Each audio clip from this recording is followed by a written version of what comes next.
हाँ भाई, एग्जाम आ गए बच्चों, एग्जाम आ गए, पेपर आ गए, क्या करें। The biggest topic is exam आ गए, पेपर आ गए, क्या करें। जय हिंद दोस्तों, this is BK Mathur, your maths teacher. तो आज थोड़ा सा गाइड करते हैं आपको। आपके एग्जाम आ गए, यस श्योर। अभी 15-20 दिन के बाद आपके एग्जाम स्टार्ट है।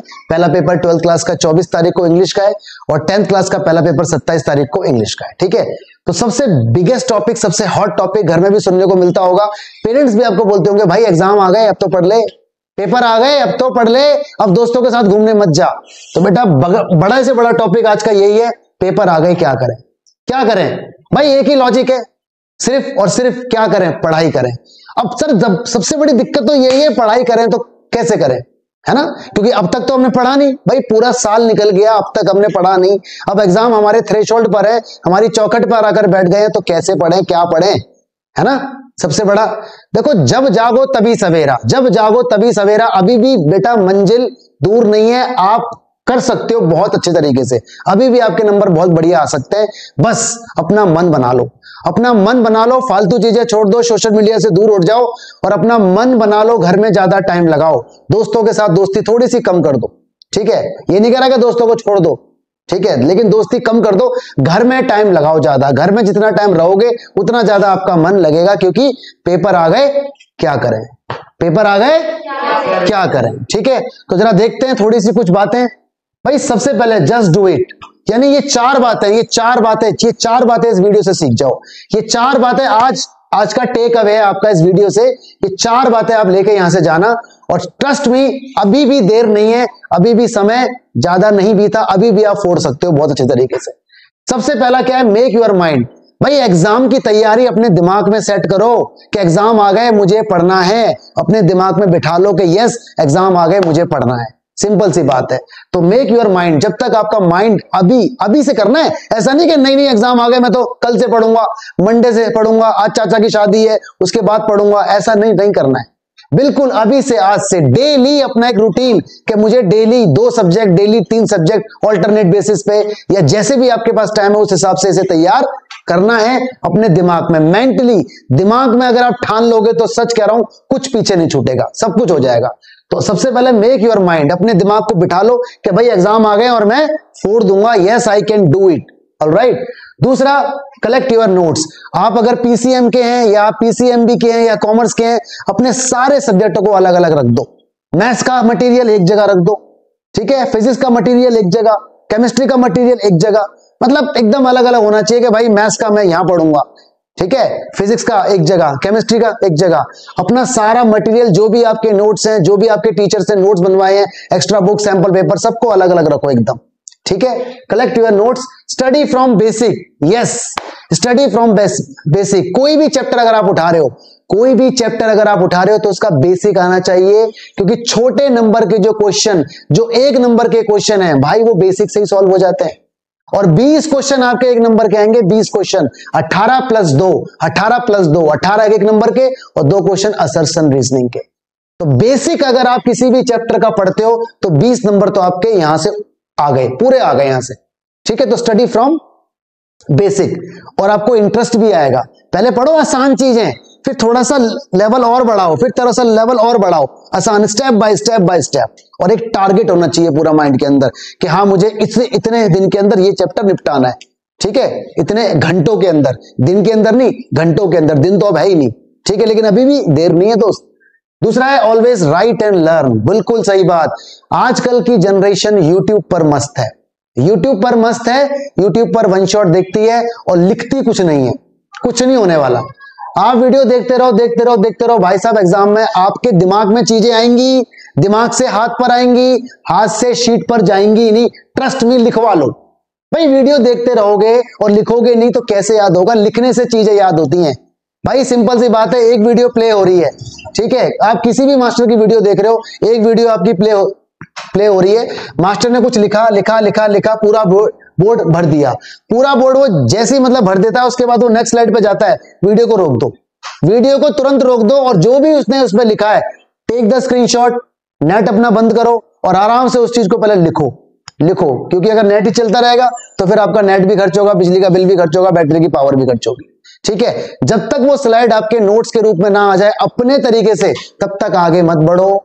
तो सिंपल सी बात है, ऑलवेज राइट एंड लर्न। जितना लिखोगे उतना सीखोगे, जितना लिखोगे उतना सीखोगे। नो मैटर के थ्योरी का सब्जेक्ट है या प्रैक्टिकल का सब्जेक्ट है। अगर सब्जेक्ट थ्योरी का है तो भी आप अपने नोट्स बनाओगे, है ना, हेडिंग बनाओगे, सब हेडिंग। और अगर सब्जेक्ट न्यूमेरिकल का है तो न्यूमेरिकल सॉल्व करोगे। तो सबसे इंपॉर्टेंट पार्ट ये है, खाली वीडियो को देखो मत। आई रिपीट, खाली वीडियो को देखो मत।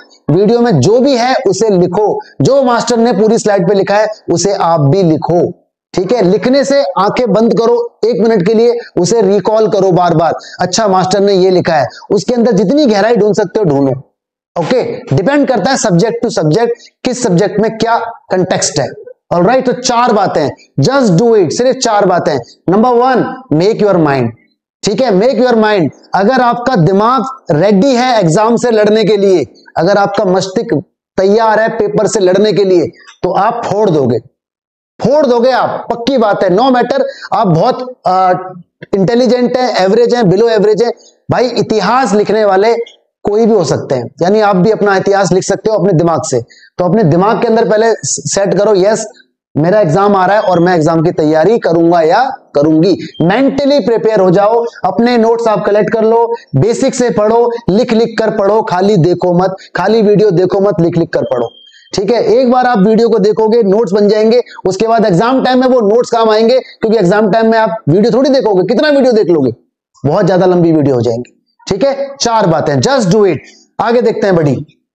यस, जैसे मैं मैथ्स का टीचर हूं तो मैं मैथ्स के बारे में बताऊंगा। ऑफ कोर्स भाई मैथ्स का ये कंटेंट है, ये 4 चीजें, ये 4 चीजें। सबसे पहली चीज है एनसीईआरटी। ये तो समझ लो आपका ग्रंथ है। एनसीईआरटी जो है ये तो समझ लो बेटा आपका ग्रंथ है। एनसीईआरटी आपका ग्रंथ है, ये आपका ग्रंथ, यानी समझ लो यही हमारा बाइबल है, यही हमारी रामचरितमानस है, यही हमारे सब कुछ है। यानी जो भी हमें ज्ञान मिलने वाला है सारा यहीं से मिलने वाला है। एनसीईआरटी आपकी ऐसी होनी चाहिए, एकदम रगड़ दो रैपचिक, एकदम क्वेश्चन आते खत्म, क्वेश्चन आते खत्म।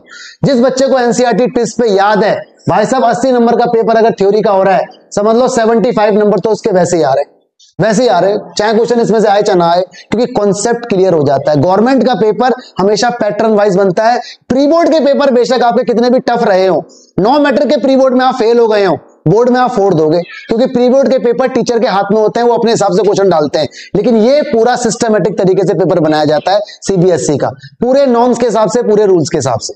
तो एनसीईआरटी को भाई साहब मत छोड़ना, इसमें जान लगा दो। इसका एक एक एनसीईआरटी का हर एक काला अक्षर इंपॉर्टेंट है, डिलीटेड पोर्शन को छोड़ के। तो इसे एकदम उड़ा दो, इसे एकदम उड़ा दो, खत्म कर दो, मुझे आ गया, मुझे आ गया। ठीक है, एग्जाम्पलर के एग्जाम्पल्स, यस एग्जाम्पलर के एग्जाम्पल, एग्जाम्पल नहीं छोड़ने, एग्जाम्पल के एग्जाम्पल, एग्जाम्पलर जो बुक होती है एनसीईआरटी का, उसके एग्जाम्पल आपको लगा लेने हैं। और जो 20 नंबर के क्वेश्चन आते हैं छोटे मोटे शॉर्ट वाले, वो सारे इसी के अंदर से आ जाते हैं, क्योंकि इसके अंदर बहुत सारे very short answer type question और शॉर्ट आंसर टाइप क्वेश्चन होता है। ठीक है, तो ये दोनों मटेरियल है। पीवाईक्यू जो क्वेश्चन प्रीवियस ईयर आ चुके हैं, लेकिन यहां थोड़ा सा एक वो है कि भाई कुछ डिलीटेड सिलेबस भी हुआ है, तो यहां पर जो सिलेबस के अंदर है उसके हिसाब से आप पीवाईक्यू देख सकते हो। हॉट क्वेश्चन लिमिटेड टॉपिक्स के, ठीक है, लिमिटेड टॉपिक्स के हॉट क्वेश्चन, जैसे आपका 3D है, वेक्टर है, इसके अंदर हॉट क्वेश्चन ज्यादा देखने को मिलते हैं। प्रोबेबिलिटी के अंदर बेस थ्योरम है। ठीक है, ये चीज है। सबसे बड़ा जो इशू बच्चों के सामने आता है वो आता है केस स्टडी। केस स्टडी के डायग्राम को देख के बच्चा उलझ जाता है, कहता है अच्छा केस स्टडी आ गया, वो सोचता है केस स्टडी। केस स्टडी एक बाली की तरह है, रामायण में था ना बाली के सामने जो भी आता था, बाली उसकी आधी ताकत खींच लेता था। तो बस केस स्टडी सेम वही है। यानी केस स्टडी के अंदर एक फोटो बना हुआ आएगा, कुछ डेटा लिखा होगा, बच्चा आधे घंटे तक तो फोटो को ही देखता रहेगा, कुछ बोल भाई, फोटो को देखना ही नहीं है। केस स्टडी कहीं से कुछ नहीं है, जो आपका टॉपिक है वही केस स्टडी है। जैसे मैक्सिमा मिनिमा की केस स्टडी वर्ड प्रॉब्लम में से आएगी, है ना, मैक्सिमा मिनिमा की केस स्टडी वर्ड प्रॉब्लम में से आएगी, प्रोबेबिलिटी की बेस थ्योरम में से आएगी। लैंग्वेज बिल्कुल वही रहेगी, बस एक फोटो लगा देगा, वो फोटो को देखो ही मत, आप सिर्फ डेटा को पढ़ो, सिर्फ और सिर्फ डेटा को। तो पेपर आ गए, क्या करें, जो बातें आपको बताइए वो करें, जो बातें आपको बताइए वो करें। दोबारा से एक बार आप देख लो। सबसे पहले ये 4 बातें, अपने दिमाग को तैयार कर लो, अपने दिमाग को तैयार कर लो। बड़ी दिमाग ही सब कुछ है, इंसान का दिमाग ही सब कुछ है। यहां से अगर जीत जाओगे ना तो बस अपने दिमाग को बना लो कि भाई पेपर आगे मैं पढ़ूंगा, मेंटली। इसके बाद अपने नोट्स अलग अलग रख दो। इसके बाद स्टडी फ्रॉम बेसिक, और सबसे इंपॉर्टेंट ऑलवेज राइट। और मैथमेटिक्स के अंदर ये आपका मटेरियल है, ये सारा मटेरियल मेरे चैनल पर एक प्लेलिस्ट है 12th क्लास की वन शॉट। उस वन शॉट के अंदर सारा कुछ है।